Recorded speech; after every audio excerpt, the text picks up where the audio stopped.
Assalamu alaikum wa rahmatullahi wa barakatuh. Welcome to my YouTube channel. Today in this video inshallah we will read Surah Al-Baqarah ayat number 64 to ayat number 66. I hope this lesson will be cleared after this video. You must revise with me this lesson. Let's start the lesson. أعوذ بالله من الشيطان الرجيم. بسم الله الرحمن الرحيم. ثم توليتم من بعد ذلك فلولا فضل الله عليكم ورحمته لكنتم من الخاسرين ولقد علمتم الذين اعتدوا منكم في السبت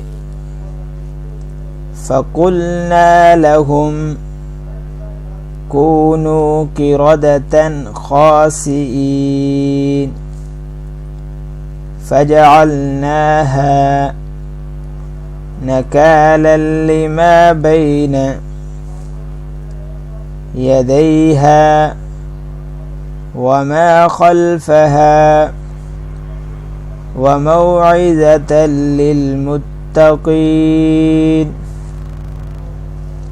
ثم توليتم من بعد ذلك فلولا فضل الله عليكم ورحمته لكنتم من الخاسرين ولقد علمتم الذين اعتدوا منكم في السبت فقلنا لهم كونوا قردة خاسئين فجعلناها نكالا لما بين يديها وما خلفها وموعظة للمتقين.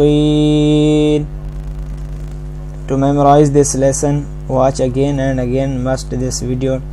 It's enough for today. Take care yourself. Thanks for watching. Allah Hafiz.